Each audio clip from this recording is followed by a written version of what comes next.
And welcome to the Breakin Broncos podcast. I am your host, Dan Wetstein. Currently, he's back. He's out of the abyss. The other guy, Dylan Miles, is here. We're here to talk about your Denver Broncos and what has been going on as the free agency frenzy has been going on since 10 a.m. this morning. If you did not know, you've been living under a rock and you should have been here earlier, but we're glad that you're here now so we can get you all caught up on all the craziness that's already happened. There's already been multiple signings by the Broncos, by everybody. Free agency is going nuts. It's day one. But where I want to start this off is after day one of free agency, can you guess who has gotten the most dollars and the most guaranteed dollars so far without looking or cheating with Google? Oh, it was that wasn't that defensive lineman? I forgot his name. Was it not? Was it? It's an offensive player. Offensive player. Okay. I can't even guess. I've paid attention today, but it's freaking Carr, bro. He did get his contract. Yes. Okay. See, I've only paid attention to Broncos today. Yeah, he got paid last week because he's been a free agent. Yeah, you know how he got released, from his contract from the Raiders, so he's been gotten paid. And I was like, okay, that's a nice contract, but we got free agency coming up, right? Real free agency. Somebody's going to eclipse that in day one, right? No, we are sitting here at 9 p.m. Eastern time, and he is by far the most. He has the most dollars, $150 million. Next closest is Jawan Taylor, the right tackle for Kansas City now, who got $80 million. And the most guaranteed money is also Derek Carr at $100 million. Second place, again, Jawan Taylor at $60 million. Third on that list of guaranteed money, though, is one that I am most excited about. I know you're excited as I am. That is Mike McGlinchey, guaranteed $50 million, $87.5 million full value of that contract. How do you feel? Overpay, underpay, just about right? Are you happy? Are you sad? What is it, my guy? Just right. I've only seen overpaid. I've only seen overpaid, and I go, how are you going to overpay? I would be happy overpaying this guy, but they didn't. He's the best tackle on the market. And dude, I love people making this argument. It's one play from against the Cowboys where he got handled by Micah Parsons, and I go, that's just one play. Have you seen his highlights? One play. Like, look at his full body. And that's Micah freaking Parsons, man. Right. And again, it's also like your point. Like, I mean, that would be like back in the day, it was freaking Lawrence Taylor, or more recently, Von Miller. Like, who cares that you got destroyed by one of the best pass rushers in the game on And you know what's funny? The highlight one play these people were showing, Brock Purdy still got the pass off for completion. It was enough time. He got beat, but it was still, he got enough of him to let his quarterback get the pass, which is that's their argument. Right. Like exactly. Your argument for overpaying is that on one play, he got beat by one of the best pass rushers in the game, and the pass was still completed. Like, it wasn't a sack. It wasn't a sack fumble. It wasn't an interception. It wasn't a tipped pass.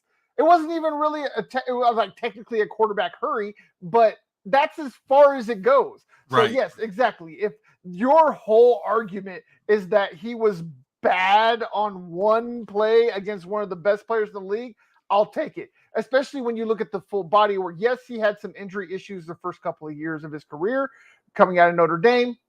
He's still a top 10 pick. I mean, this guy was the 9th overall pick when he was selected. So this is not like he is lacking for talent.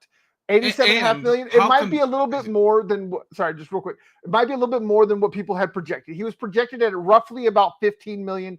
We gave him $17 million.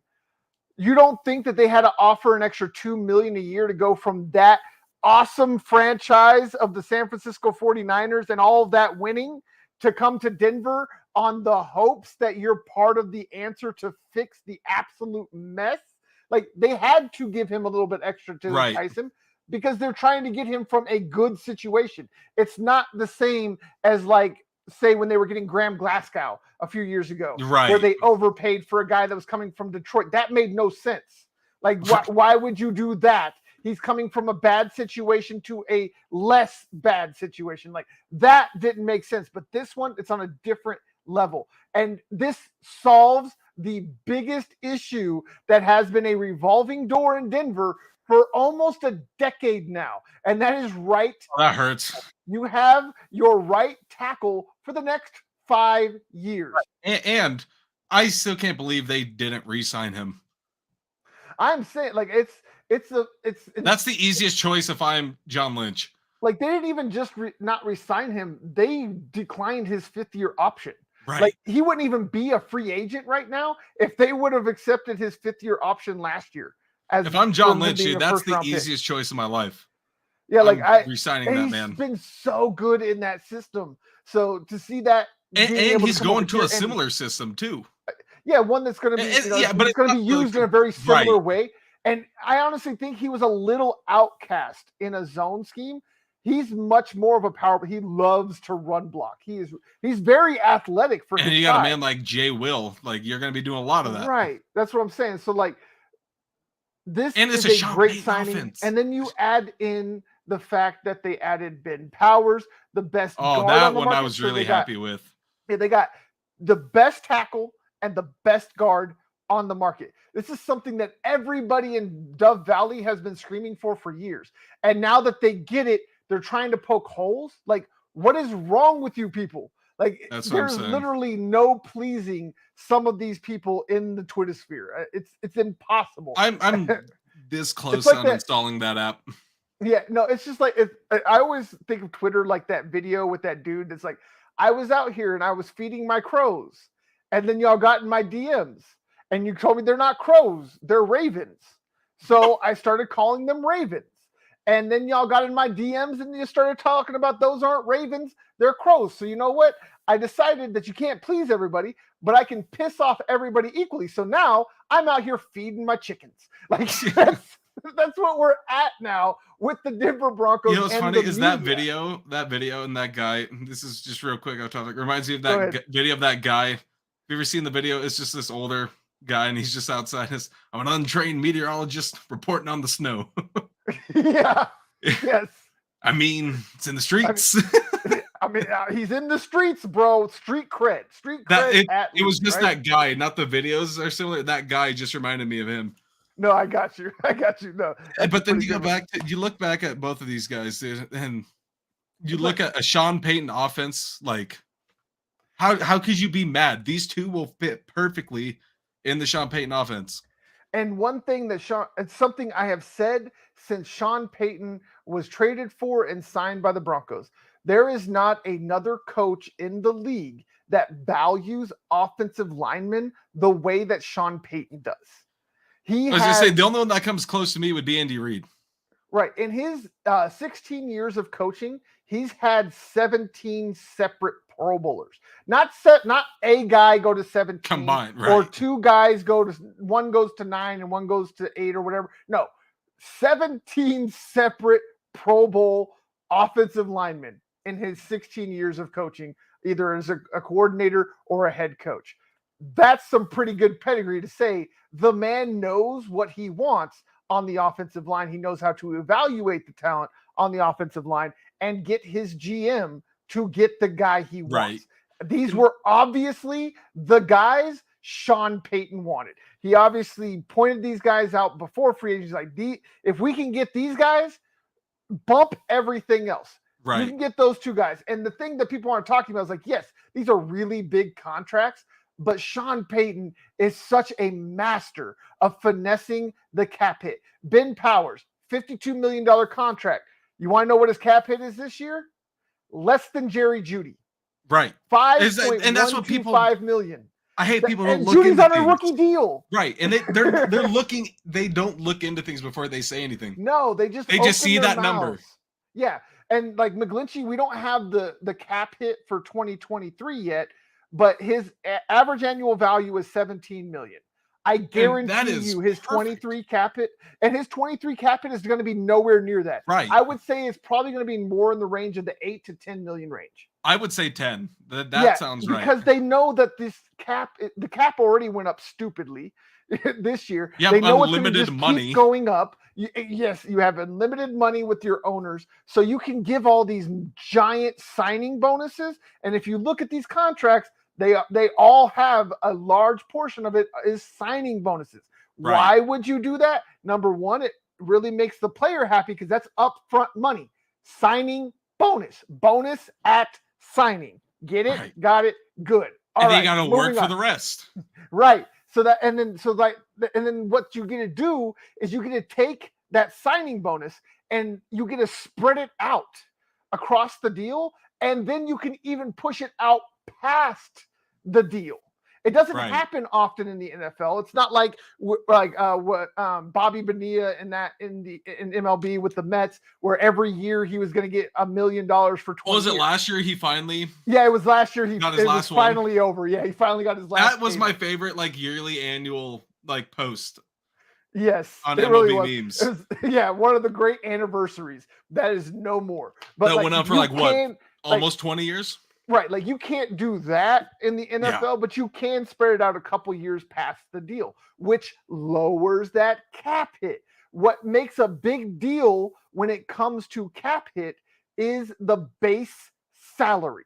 That's what you got to worry about getting high when it starts screwing you on the cap hit. So yes, they gave out over almost $150 million in deals, but they still have roughly $18 million in cap space, and they can clear another $10 million in cap space by just releasing 4 players that really aren't necessary.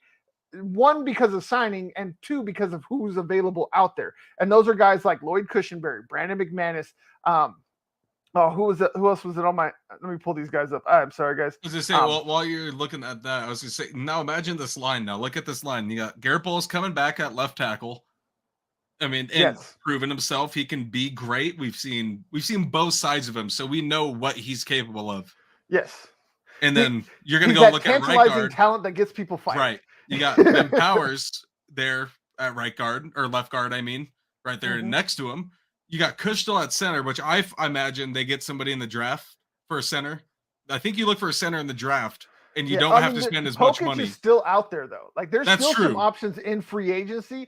There's Luke Wattenberg, who showed some things after Lloyd Cushenberry got hurt, but he was an undrafted free agent and showed that at times too. So maybe a year under Joe Lombardi and Zach Strife and all of them on the offensive side. And you look at both of them too. Right. Both of them. But I don't think the Broncos are done in free agency on the offensive line.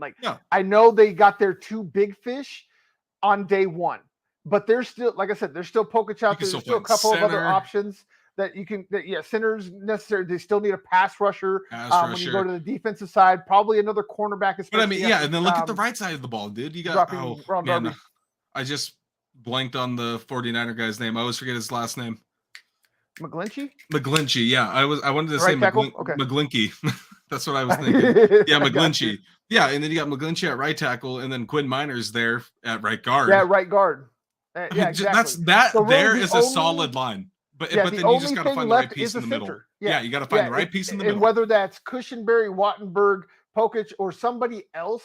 That's somebody in the draft or free agency. Right? Yeah, exactly. Either one are in the draft. But to me, I don't think that they want, and especially with the 3rd round pick, if they had a 1st or 2nd rounder where they could go out there and potentially get the best center in the draft, something like that, I think they would do. But with them being in the 3rd round, and at best, you're going to get maybe the 3rd, probably the 4th best center in their first pick there at the beginning of the 3rd round. So I don't see them waiting. They might still take one, but it's going to be more of a project. It's not going to be a guy that's going to be project and just depth. Yeah, exactly. project depth, things like that. You might get lucky. You might get lucky and find yourself a center, but it's very highly unlikely. And I don't think they're going to leave it up to that odds, especially after last year, especially after the fact that, Russ is wanting to win. There's no way that Sean's sacrificing any year just to get a good draft pick or whatever the case may be. Right. So they're going to go all in. They're obviously all in. They've given $150 million out to free agents on day one. I'm going to restart my internet real quick. That's what it is. You stop talking, then I talk. Oh, you're good, man. It's been a little touchy today. They've been running server updates over it. I got you. Okay. Be back. We understand, my man. We'll see you in a sec. All right. So I'll understand technical difficulties. I'll keep going. But what I was talking about earlier, I'll go back to what I was talking about when it comes to where they can make room on the roster with guys that are essentially just not necessary. Those are Brandon McManus, who would give little over $2 million, about $2.5 million in cap space would be just by cutting him. Then you have Jake Martin, who was a trade piece from the New York Jets in the middle of the season last year after they traded Bradley Chubb. He would give another $3 million on the cap there if he was released. Mike Purcell, I know everybody loves his story, local kid, all that, but this is a business, people. It's a business. It's not about your fee-fees. It's about the business. It has an almost $4 million cap hit. Cutting him would save over $3.5 million. And so in just those three guys, we're already at over $10 million. Then you could restructure guys like Randy Gregory, who has a $16 million cap hit. Cortland Sutton, who has an $18 million cap hit, who is rumored to being traded. There's all kinds of rumors going around. He even tweeted out for the first time in almost 2 months talking about he just wants to be somewhere that he's wanted. I don't get where he would feel disrespected at this point. He got his big payday. He has not lived up to the deal. I mean, no, it's not the same type of a deal that a lot of other guys got, like Devontae Adams and stuff, but you're not Devontae Adams, Court. I'm sorry. I love you, man. I want you in a Broncos uniform. I love what you can do. I think you could be great in this offense. You could be the Michael Thomas. You and Timmy P and Jerry Jeudy and KJ, y'all could be great together in this offense. But Sean Payton said it. He's gotten a lot of touchdown passes thrown to undrafted free agents and late round wide receivers. He knows how to get people open. He doesn't have to have ultimate athletes that can get themselves open. His scheme itself will get you open if you trust the process. And that is what he's going to be looking for, are guys that are going to buy in, trust the process, and believe that he is going to put them in the best position to succeed. I know it's going to be hard for a lot of guys. They probably got a lot of trust issues after all the craziness that's gone over in the front office of Dove Valley and the head coaches. But they got to just do what they got to do. Make the plays, make the moves, flip it around. If you're not producing, then you're likely to get moved. It's a what have you done for me lately type of business. It sounds bad. It might even feel bad to say or do or hear, but it is what the case is. And broken internets are fixed, maybe. And he's looking at his phone, I think. Yeah, sorry. I caught him. I got him. Hey, I was still unfair, man. That's your fault for bringing me on. I did kind of set you up there. It wasn't I won't lie. But no, Cortland Sutton, 18 million, kind of crying on Twitter. Like, do you see him justified in feeling that he wasn't respected? Or should he just kind of like, shut up and play, bro? Like, you really haven't produced to be whining. Say, you produced enough to start to whine, but the production last year on the field took that away. Yeah, and I mean, you can say what you want about quarterback play, but DeAndre Hopkins has been out here getting 1,500-yard seasons with guys like Davis Mills and that ilk. So, Cosby. Yeah, you know what I'm saying? Like, come on. You can say all you want. You can blame the quarterbacks as much as you want. If you're not getting open, then it doesn't matter what quarterback you have. Right, and I think the best receiver that did that last year was Jerry. Yes, especially it was after that blow up. Like, I don't know what happened when he lost his mind and bumped into a referee, but something snapped in that kid's head. And I love it. And I hope that it continues. I hope it was a permanent snap. I can't explain it. Nobody can. I have yet to see anybody be able to get a story from him or from anybody around him that explains what happened in that moment. But after that moment, he went off and he became the Jerry Jeudy that everybody believed he would be when he was selected 11th overall by the Broncos. What was it? The 3 touchdown game against the Raiders. They lost that game because that was the game where he snapped. Yep, that was the game. And then, I mean, I think that was his best game, but if I had to choose another one, it would be against the Chargers in week 18. Right. And so I did confirm through my sources that the Broncos have shopped essentially every one of their wide receivers outside of Tim Patrick, because nobody wants Tim Patrick because of the injury concerns, which I get, but that's cool because I love Timmy and I hope he comes back. I think he'll. And come back look at how much time he's had. I mean, the man snapped his leg in 15 places and came back. I'm not worried about him coming back from a torn ligament. Like, if you go back and look what that man went through in college in his senior season, and then fought back to become an undrafted free agent, like, dude, I am not worried about Timmy P's mental toughness and coming back. So, and the fact that nobody wants him, that just means we got our Michael Thomas. Right. That's, and if you're following him, if you like, I know we both follow him, but if anybody else follows him, you see him on Twitter and on Instagram posting. He's been working. Yes. Like, as soon as he was allowed, but yes. Right. Yeah, I was gonna say, but that's pretty much every player. It's like they post on. If you want to see their workout videos, go to Instagram. Like, but yeah, then you go see. You see, since he was able to start being able to go back into the gym, start moving again since the injury, he's been in there every day. Yeah. I mean, and the same with Javonte Williams. Like, I know there's some people that are trying to put out the false narrative that they're worried about his recovery. I've seen that from a couple of places. That's just clickbait, people. Ignore it. I have not heard anything from anywhere in Dove Valley that they are concerned at all about Javonte Williams.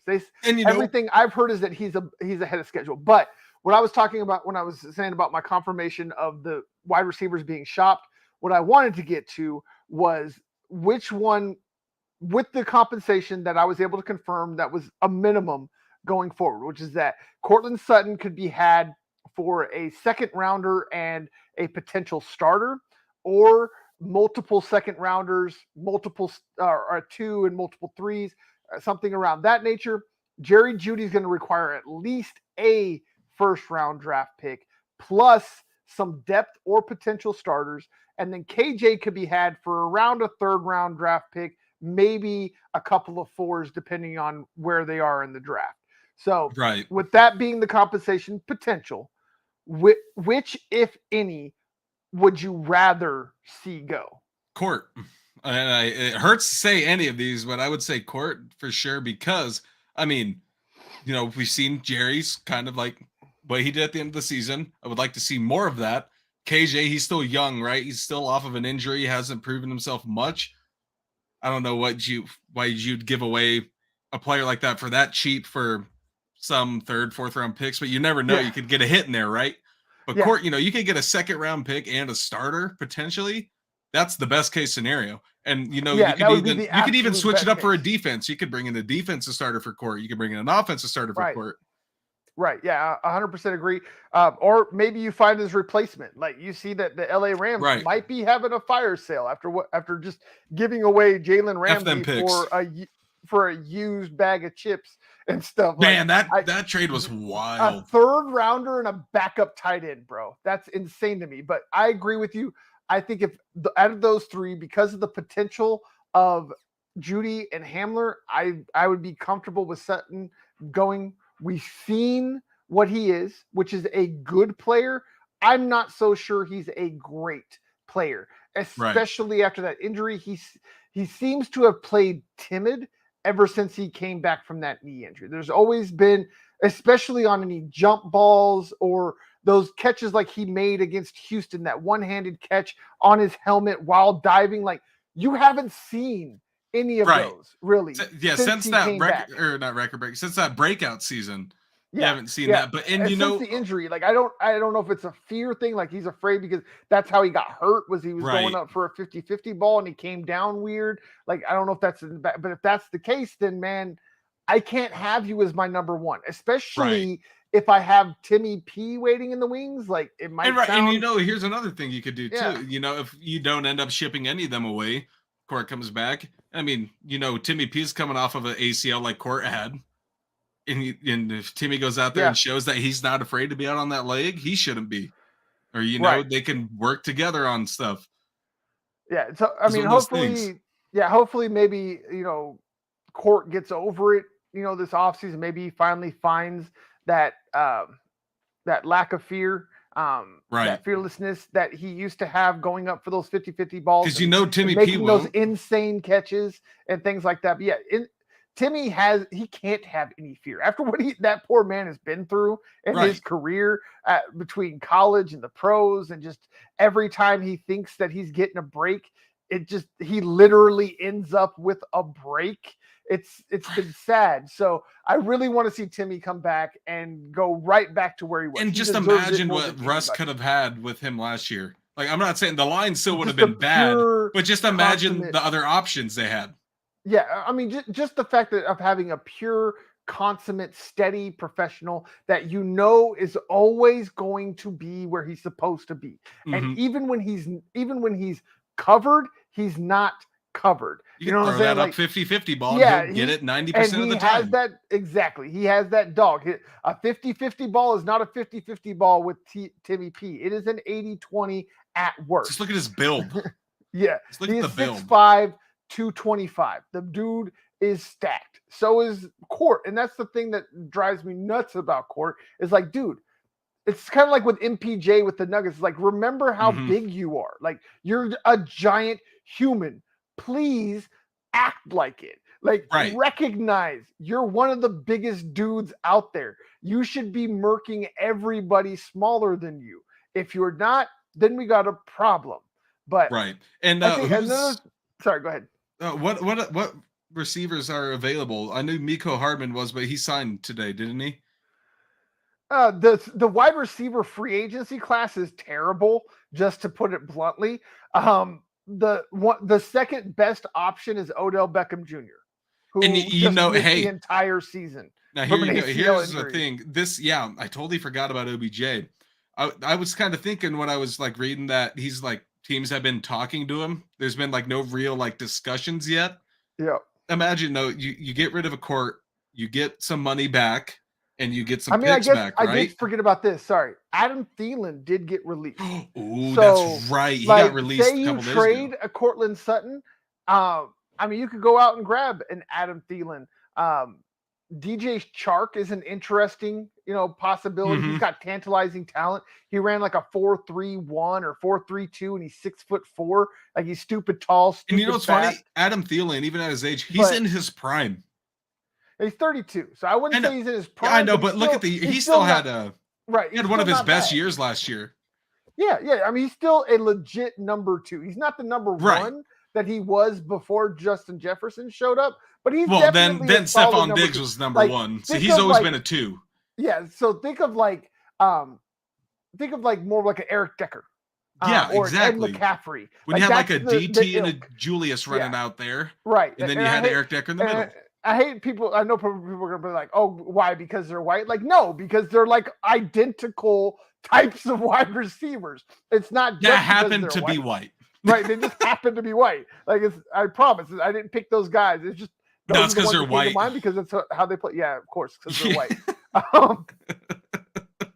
But it's like the wide receiver class you were asking about. I mean, really, after Adam Thielen, it drops off. I mean, there's Robbie Anderson, or no, what's his name now? Is it Chosen or Blessed or whatever he changed his name to? I'm he's sorry, trying to pull an Ocho Cinco. Yeah, but he changed his first name instead of last name. So whatever, and he's gone by 3 different names now. So I'm just confused. Whatever, Mr. Anderson. That's where we're gonna go. We're gonna go straight Anderson. Matrix. Yes, I'm glad. I knew you'd be right there with me.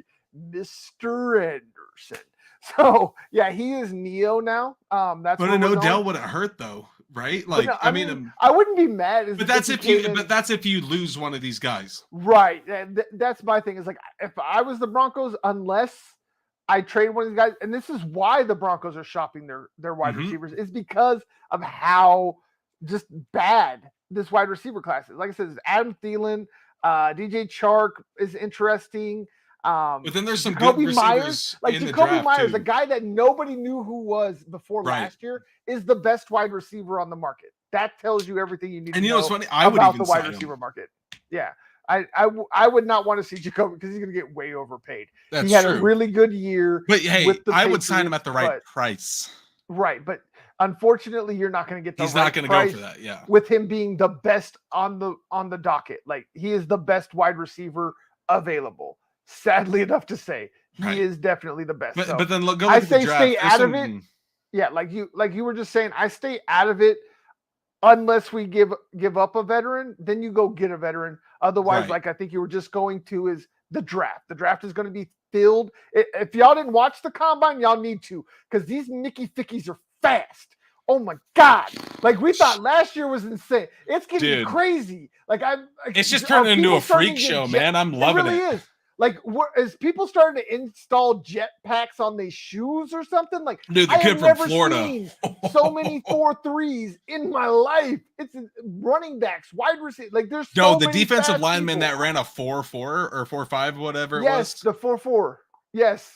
The only defensive end that ever ran faster was Montez Sweat. I can't remember the guy's name off of the top of my head now that you bring it up, but yes, I know exactly who you're talking about. That man's going top. That man's going first round at least. I'd say top 20.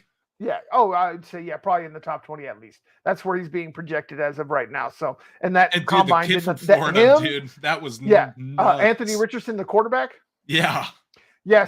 Setting all the records for the things that quarterbacks don't do. Like, I get it. It was great to watch. Like, but it's like, I'm not going to pick him. But that was cool. Hero. Yeah, but the fact that he was able to vault himself into what's now being said is a top 5 pick. Oh my dude. People watch. Bro, you get him late first round. Watch the tape. I would, if I was any of those teams in the first round, if I could take him late or early first or second, I mean, yeah, like somewhere in that range, I'm not mad at, but top 5 is just a stretch. The fact that he's not a good quarterback, but has the ego that he does, like, I understand you got to have some type of an ego to be a starting quarterback and be successful in the NFL. I get that. But when you're out here talking about you are as good as Lamar Jackson, that's won a Heisman and an MVP. Yeah. And you've literally done nothing. And I don't want to hear the BS about, Florida didn't have talent. BS. It is freaking Florida University and the SEC. They had talent. It might not have been as good. Right. It might not have been as good as Alabama or Georgia or whatever, but they still had talent. You cannot convince me that Florida didn't have talent. It might not be what's wild? Up to par with the rest, but they still had talent. So I was just thinking about this today too. When you see all these schools and you go, Colorado's going to be in the mix with some of these players next year at the combine and such in the draft. Right.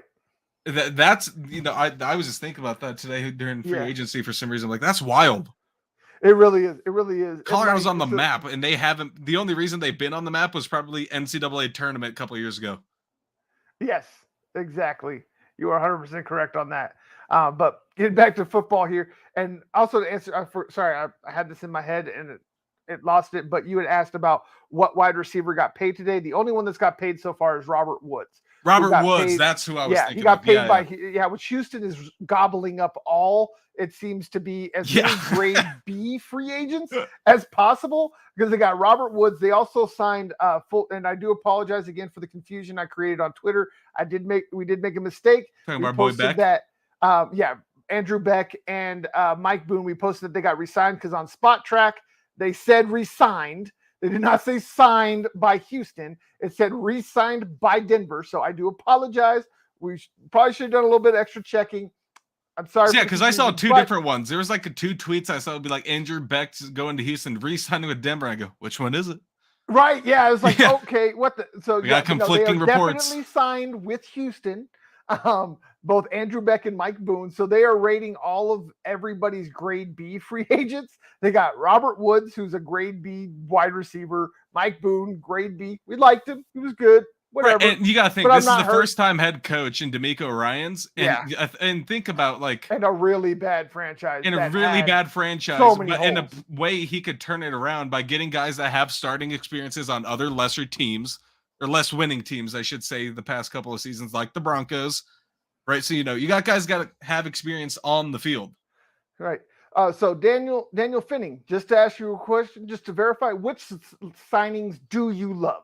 We would love to hear your ideas. Are you talking about all of the signings? Because me personally, I'm happy with all of them. Like you just mentioned, Stidham, backup quarterback, no threat to Russell Wilson whatsoever. That's another thing that I want put to bed. And just a reliable backup. Right. This is another narrative I want to have put to bed and never hear again. And that is that Sean Payton is looking to move on from Russell Wilson and doesn't like him. Every single move today is meant to maximize Russell Wilson. And those people that say that don't watch his interviews. Right. It's like, they're like, oh, he's trying to play off the thing with Drew Brees as a joke. No, he's not, bro. He's literally making a joke. Drew Brees has talked about it. He is a storyteller. That is what Sean Payton, he's that grandpa or that uncle or that dad that that just has a story for everything. He's that cool uncle. That's what I'd see him as. That cool uncle. Yeah, that cool uncle or that cool grandpa, depending on how old or however you want to view him, whatever the case may be. He's that cool relative that just has a story for everything. Dude, when you hear him talk, I shut up and listen. He loves to talk. Yeah, I shut up and listen. To talk and tell the stories. Yes, exactly. He has something that's going on. If any regular fan shuts up and listens when they hear him talk, imagine the players. I'm saying, like, the players love him. He's been a player's coach. He's been beloved. The only thing that came out of New Orleans is that he had an issue with management. It wasn't an issue with players. It wasn't an issue with coaches. It might have been an issue with the general manager, as some have tried to say, but as far as I know, him and Mickey Loomis have a great relationship. And a certain bounty gate. Yes. There was a lot of conflicting issues. Yeah. I mean, I think that was a little bit overblown. I mean, the man got suspended longer than a lot of dudes have been suspended for beating on women for simply knowing that his other coach had put in a bounty system to hurt other players, like not to murder them, just to hurt them. Right. And then you look back and you go, and then look what he did after that. A lot of we love them all. As we were just saying, we love the Mike McGlinchey move. It solidifies the right tackle position for the next half decade. The Ben Powers move helped solidify the left side of the line with Garrett Bowles coming back. You had, they replaced Eric Tomlinson, the blocking tight end, with the kid from Jacksonville, Manhurts. That one made me really happy. Yeah, 6'6", 255. Like he's got a career high of 6 catches, but the man's not there to catch. He's there to road grade. He's there to run you over. Two tight end sets, exactly. A lot of 2 tight end sets, a lot of screen passes. And with a J-Will, man, the man doesn't need a line like we've seen before. We've seen what he's done with a bad line. Look what he's going to do with this stacked of an offensive line. I mean, they're all huge. Right now, the offensive line, even with just Lloyd Cushenberry, who's the smallest at 6'4" and pushing 310, I believe, they're going to average about 6'5" and 315 pounds. There is a lot of man meat. And you know what the best part about all of them? They can move. Yes, they are all athletic. They are all young. Like McGlinchey's just 27 years old. Ben Powers is like 28, I believe. Garrett Bowles, I think, is the elder statesman now at 29. And realize how late he got drafted too. How old he was when he got drafted. Yeah, he was 25. 25 years old when he got drafted. So like he's pushing his 24. Yeah, 24. He was going to be 25. Yeah, exactly. Because this is coming on his 6th season. Going on 25. Wait, the math doesn't add up. Right. Yeah, exactly. Yeah, you're 100% right. He was 24 when he got drafted, going to be 25 that season before the year was over. I got you. Yeah, and that's oh man. Alex Singleton. We haven't even talked about Alex Singleton yet. The inside linebacker re-signing. Go ahead. My happiest signing. This was the one that I wanted and we got. Dude, look at what him and Josie Jewell did together out on the field. And if one of them's not there, like say like when there was one of the games Singleton missed, one of the games that absolutely interchangeable and that Josie Jewell missed, even if one of them's out on the field, the production's still there. That game you're talking about, 20 tackles by himself. And they're still, and they say they still show up. And when they're both on the field, they're deadly. Oh yeah. And you get both of these guys back on contracts. Right. Like they're not going to keep up with tight ends, but that's okay because you have a Justin Simmons. Right. To take on the Justin Simmons, a PJ Locke. Right. Caden Stearns. Those guys are going to handle the tight ends and the running backs coming out of the backfield. They can just get Kareem on a one-year deal again. Is there right? What Josie Jewell is there to do is to own Derrick Henry's. That is what he is there to do. The outlaw is there to own the Kings.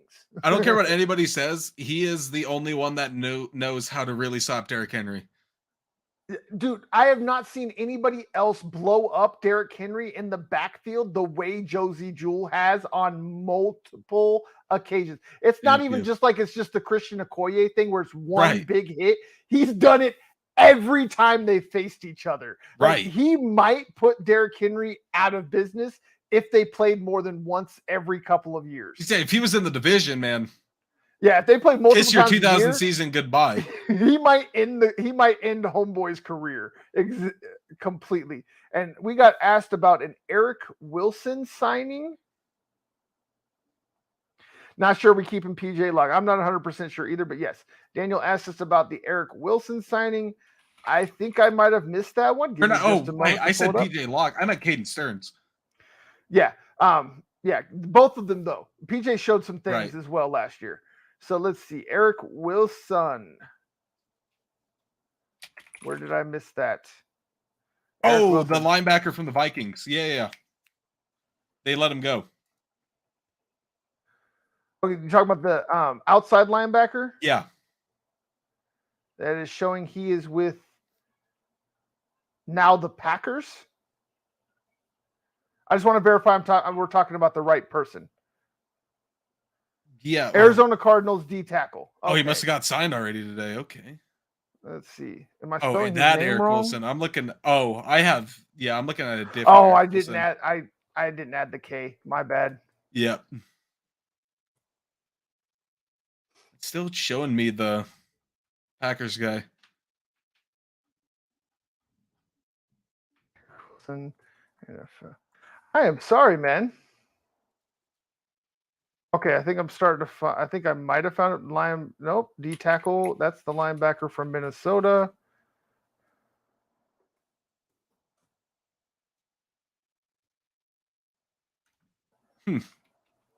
I am sorry, my man, but I am not finding a Green Bay Packers linebacker, a Vikings linebacker, Philly, an offensive guard. But I am not finding a defensive tackle, my man. Wilkerson. Wilkerson. Oh, okay. Yep. Yeah. Okay, let me pull up what his contract and that is.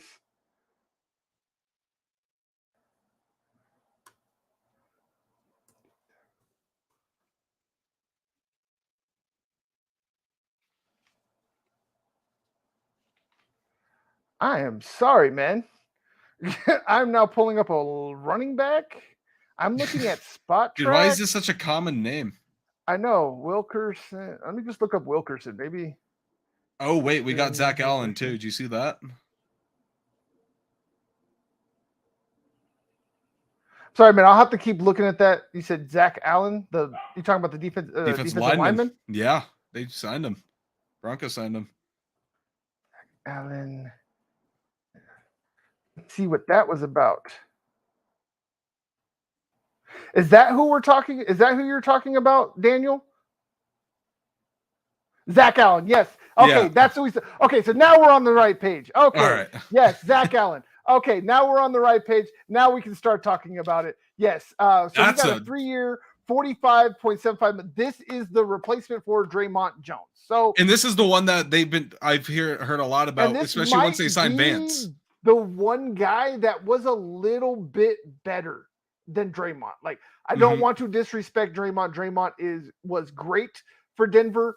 I wish him all the best of wherever he goes. He's probably going to get that 18, 19 million he's looking for. I am happy that we were able to. Oh, the Hawks got Draymond with the Hawks. Seahawks. Okay, Seahawks. Of course, they literally just did what the Broncos did. They released Shelby Harris to get Draymond. Right. Shelby Harris reunion. He's burned some bridges. Who knows? I mean, yeah, somewhat, but I mean, I still love Shelby. I'd love to see him back. Shelby. But Zach Allen, I'm down for it. I like what he can do. I think he's going to be unlocked even more. He has familiarity with Vance Joseph, of course, from their year together last year. I think that was the only year Vance Joseph was the DC, right? No, he's been there for the past since he left Denver. No, he went somewhere else, but yeah, at least the last year, maybe 2 years, that Vance Joseph was there in Arizona. You're gonna make me look this up because I'm pretty sure I'm right. You might be. I swear he was somewhere else though, but I could be wrong. But back to what Daniel wants us to talk about, because I'm a Daniel and we must respect our Daniels. But no, Zach Allen, I'm 100%. Since he got released, he's been in Arizona as the DC. I like Draymond, but yes, exactly right here. I like Draymond, but way too much money is what he wanted. And Daniel's with me and you, probably. I know you're kind of wavy on it, but all for depth. But here's and I mean, I still can't get over the fact that a 300-pound bear tracked down a cheetah from behind. Like, that's still one of the greatest plays ever. So Vance, okay, I got it here. Vance, I was right. He's been there since Daniel he left. Is a good name, and I have said that Daniel as a name should be a measure of greatness. That is my stand. You got a D in there, so we'll give you something, I guess. Yeah, no. So he took. Well, I guess actually Dan is in your name, so technically. So here was I forgot. He took a year off. He did take a year off, and then he was back there in 2019 through 2022. 22. Okay, so he's there for 3 years. So yes, so he spent all those years. Obviously, or actually, no. Here it is. He signed on midway through the season after he got fired. So technically 4 seasons. Yeah, and I mean they got him for essentially half of what Draymond got paid. Right. So a lot like what they did last year with signing Randy Gregory for essentially half of what Von Miller got from Buffalo. Same kind of concept is that. Oh, you want to hear the big Peyton quarterback will signing? Not overpay. Go ahead. Jameis Winston re-signed to the Saints. How is that gonna work? He's gonna be a backup for sure, dude. But I'm saying, like he was really he had really reestablished himself as a potential starter. Right. Like, why wouldn't you have went somewhere that needs a quarterback to try and prove yourself? That's weird. think it's because a lot of people probably haven't seen much from him after the injury. The Saints kind of still know, and say something happens to Derek Carr, which we won't, which I hope doesn't happen. But he's there if that happens. He can step in like he did for Drew, and then that would help out. I like that one, but yeah, Draymond going to Seahawks. That one still hurts, dude. Of course, we have people crossing into enemy territory. Oh, you didn't bring that guy up. I wasn't going to mention anything. It's okay. We'll take the views. All right, dude. Yep. Oh, here's Alex Singleton. Just tweeted LFG back right where I belong. Yes, we love it. Yes, you are. You are exactly where you belong. And I believe Jarrett Stidham is exactly where he belongs. Dude, he saw enough of Josh McDaniels and said, nope.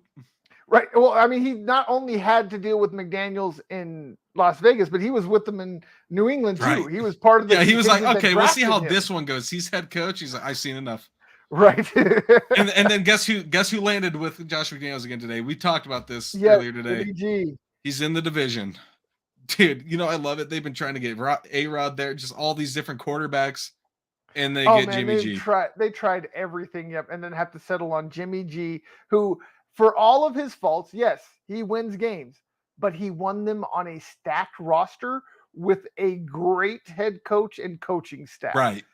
The only thing that's better in Las Vegas is Devontae Adams, and that's just a small bit better than Deebo Samuel. So we got. Did you see the deal on the Singleton contract? What about it? The 3 years, 18 million. Yep. Exactly. I'm glad it's not a 1 year. Oh yeah. He's locked in for a few years. You got Jerry, like you said, Josie Jewell's locked up through season after next, so he's locked up through 2024. Their linebacker core. I can't talk all of a sudden. Their linebacking core is starting to take shape. Really, the only thing I would say is necessary at this point when it comes to linebackers is pass rusher. Yes, you love Baron Browning, you love Randy Gregory, you love the potential there, right? But I would like to see more than potential. And like guys like Jacob Martin, I think are going to be cap casualties because they're going to need to create more room to get a real good pass rusher. So that's going to be the number one. That and cornerback, I think, are the two biggest needs outside of center. Like they still need a center. And you know, you can still find corners late in the draft too. That's the thing. There's so many corners and there's so many that have potential. I agree, Daniel. I agree 100%.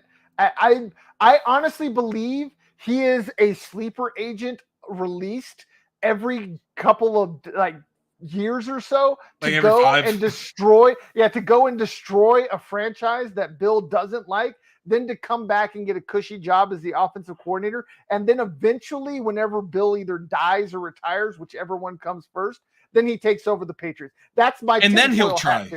Right. And then he'll try.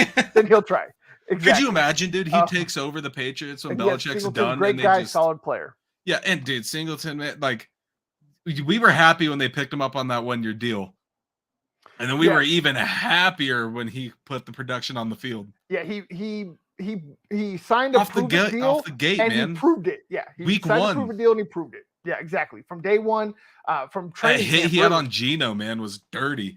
I loved it. I'm sorry, might have been petty, but it was wonderful. I love Geno. Like the biggest signings of the offseason are Derek Carr and Geno Smith. Who would have saw that? You know what that sounds like? That sounds a little familiar. That sounds like after when Nick Foles won the Super Bowl and Kirk Cousins, Case Keenum had that big year at the Vikings, and they both got insane contracts that went nowhere. Yeah, exactly. And like Daniel said, we want a center. We do as well. We like, if you're talking about Damari Mathis, we both like Damari Mathis. We love Damari Mathis. I still believe, though, we need another veteran corner, especially after getting rid of Ronald Darby. Like, I like Kawan Williams. I like Michael Ojemudia if he's brought back. And PS2, baby. Right. PS2, obviously, best. We stand for Surtain. We created that hashtag, by the way, for anybody that wants to know. That is ours. It's trademarked. It is ours. So we have nothing but love for Surtain. I think we have a lot of depth at the cornerback position. I don't think we have enough talent, though. Right, and K1 tends to get hurt. So and they're all young too. Yeah, they're all young. Exactly. We need another veteran presence. I like the idea of Peterson. I would have been really happy with the Patrick Peterson. But yes, like you said, he already signed, and I don't think that Peyton would have given him that much money. He got his payday, and he went where he needed to go. Let me pull up the list of cornerbacks. Go ahead and talk. I was going to say, I want to move to safeties real quick. You know, obviously you got Caden Stearns and our boy Jay Sims out there as safeties.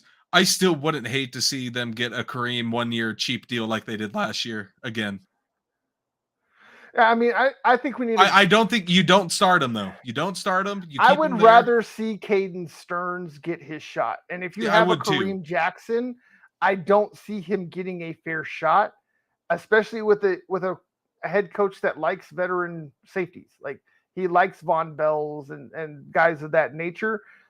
So I say let Caden Stearns just kind of do his thing, and if necessary, move on next year, but I don't think he's going to be bad enough to move on from. I love his speed, his size, his demeanor. He's got really good hands. He had 2 interceptions last year and very, very limited snaps. And the year before that was like 3. And anytime he's on the field, he just makes plays. Right. Give the kid a chance. You match him up with Jay Sims too. I was saying even if Kareem doesn't land somewhere, you say Caden's the starter. And Sean Payton probably would at this point. If they probably won't re-sign him. That's just the deal. I just love me some KJ. I do too, man. I get it. I really do get the K-Jack. nostalgia. But as far as cornerbacks, he'll retire a Bronco. I bet you. I'll guarantee that. Yeah, I wouldn't mind a Marcus Peters. I like his ball hawk ability. Yeah.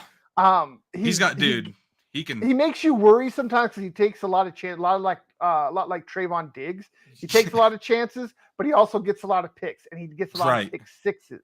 Like his ball tracking is insane. Right, Shaquille Griffin, fast outside cornerback. Shaq Griffin's Bradley still out there. Roby's out there. I wouldn't be mad at bringing him back. Dude, a reunion, a little bit of a reunion. If you want to go top of the line, James Bradbury, I think him and Pat Surtain could be one of the best cornerback duos in the league next year. If you want to go that route, but I think there's a lot of opportunity. There's a lot of opportunity here. There's even some old names, Kyle Fuller. Man, that's a good one. Ronald Darby, if you could bring him back on a lower deal. I didn't like him at 15 million, but hey, 6 or 7 million, cut that in half. I'm not mad about it. How much could you bring in Ronald Darby? Dang it. Bradley Roby in for? What would be his asking price at his age right now? I mean, right now, let's see. I can pull up his market value. I haven't really paid attention to him since he left the Texans. I mean, he's just kind of been okay. He went to New Orleans after he left Houston, and he's just kind of been a steady veteran presence. Right. He's been a good number 3 corner. I wouldn't make him a number 1. That's what the stretch at number 2, but we need a number 3, and that's what the like a number 2 back room needs. Yeah, like you said, you need that's a good 3, and it's a vet. Right. And you got a guy like PS2 that's already excelling at his game, and that he can learn. Teammates, one old teammate. Oh no, he was there with Vance Joseph, so there's still a few. Yeah, there'd be a couple guys, but I'm saying that would help him integrate himself into the locker room. Right now, his market value is roughly at about 10 million. So I wouldn't hate that. No, I wouldn't be mad at that. That was essentially what Chris Harris was getting at the end of his career. Yeah, that's like a perfect. And he's only 30. Like, it's crazy to think like all this time that he's only 30. Like, he just turned 30. It was one of those things. Imagine if he stayed in Denver. Yeah, I know. Maybe some different things, but I like this also. Let's see. Yes, Sutton is great. I think our starters are good. Another slot receiver. Yeah, I wouldn't be mad at a slot receiver. I like another slot. He likes Stern as well. I agree with you. He likes Griffin as well. I like this one right here. Another old name. That's a name. An old name that should be familiar to those here in Dove Valley. That is Connor McGovern. The Broncos are the ones that actually drafted him. They released him, and he went on to have a Pro Bowl season in Atlanta. Then he moved on to, I think, New York Jets is where he was at last. So I would not be mad at all at bringing him back, and I think he would be a perfect veteran center too. Another veteran presence.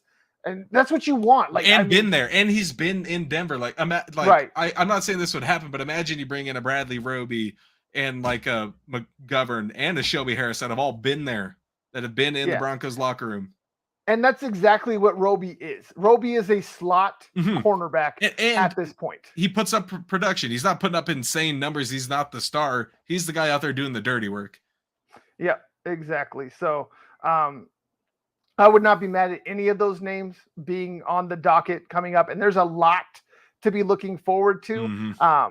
We've covered all of the signings that have happened today, but this is we just had a signing happen. The first 10 hours. Yeah. We had a signing happen while we were live. Zach Allen, that happened while we were live. That one just makes it from a great day to a what the hell day, dude. I don't know how you go. Whatever's beyond great, that is where we are at right now. They are absolutely killing free agency, and they're doing it in a year that everybody was freaking out that they don't have any money, because they forget that Russell Wilson, he's the highest cap hit on the Broncos. You want to know what his cap hit is for 2023? 22 million. Yeah. That's it. I know. I know I'm saying 22 million. That's it, but that's for a starting NFL quarterback, let alone a franchise quarterback, let alone a potentially future Hall of Fame quarterback at $22 million is the bargain. I hate that people are saying that this would ruin his shot at the Hall of Fame. It won't. Look at the numbers he's put up. Yeah, it's only him and B-Mac on there and that's another thing. I love that you brought that up, Daniel. That is a great point. That championship pedigree. There's something to be said about infusing that type of a winning mentality into a locker room that has been mired in mediocrity, to be very, very, very kind. Mm-hmm. So I am 100% with you. I love the moves that they're making. They're bringing a lot of guys that are coming out of winning franchises that have tasted that success. I mean, look at the two players they just brought in. Two teams. They brought two linemen that were in the playoffs. Yes. One of them played in the NFC Championship. Yeah. Very, very recently. Yeah. This past season. Player, yes. One of them this past season, McGlinchey. The Ravens didn't. Or wait, yes, they did. I'm sorry. Yeah, they lost to the Bengals in the wild card because they had to start that. What was it? Was it Huntley? Huntley. Yeah, Huntley. So yeah, poor guys. And then Huntley fumbled trying to go for a QB sneak. They know what success is. They will not accept bad behavior that leads to losing. So, and then you got you bring in a guy that's hungry to win, like a Zach Allen. Let's see. We got something else about Russ here real quick before we go. It's been the last comment we take before we go. I think Russ is going to have a great year. Yes, the best record Simmons had was 9-7 his rookie year. Yes, 2016 with Trevor. That was also the year he had the best quarterback he's had, sadly enough. That was Trevor Siemian. And you know, it's even better than that. Oh, man, I just spaced on that. I'm so mad at myself. Oh, I was going to say, and, you know, what was funny about that is they were one game out of the playoffs. One. If they win that Chiefs game, they're in the playoffs. One more. I know. I'm sorry. I lied. One more. Yes. Our new culture is going to be awesome. Amen. Broncos country. Listen to Daniel. Daniel is on it. He's drinking the Kool-Aid. We're drinking the Kool-Aid with them. This is different than last year. This is not just trying to plug 50 holes with one guy.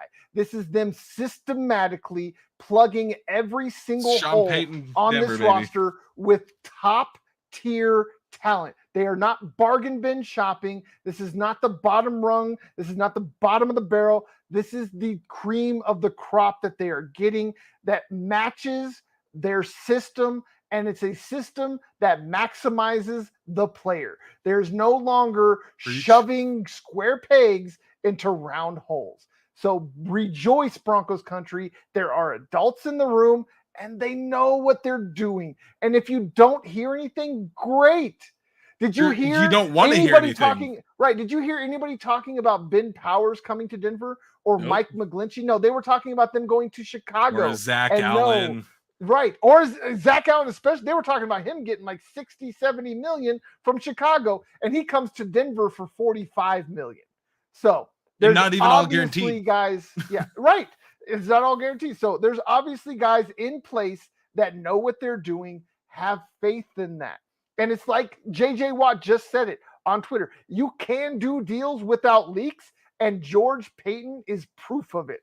So he's the only one nowadays. Relax. Yeah, I'm going to pull in Aaron Rodgers before we go. RELAX. We're going to spell it out, people. Relax. Enjoy it. We told you guys that it was going to be a different view than you have had over the last half decade with the combination of the Walton Penner group, George Payton, and Sean Payton. That is a triumvirate you can trust and that know what they are doing. So on that note, just like you can trust those guys, you can trust us to be here for you and bringing you all of your Denver sports needs.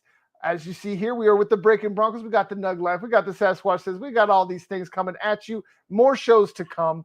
Make sure you check us out on all of our socials. All the links are down in the description. If you feel like supporting the dream, make sure you hit the subscribe and the bell icon to be notified whenever we go live or post content. We also have a Patreon link down in the description that you can go and support us in any way you would like. But again, as always, if you don't have money to give, that is fine. Those free actions of the subscribe and like button is more than enough to make us happy. It is free for you, but it is priceless for us. So for the Breakin Broncos podcast, I am the host, Dan Wetstein. That's my co-host, Dylan Miles. For the answer is 42.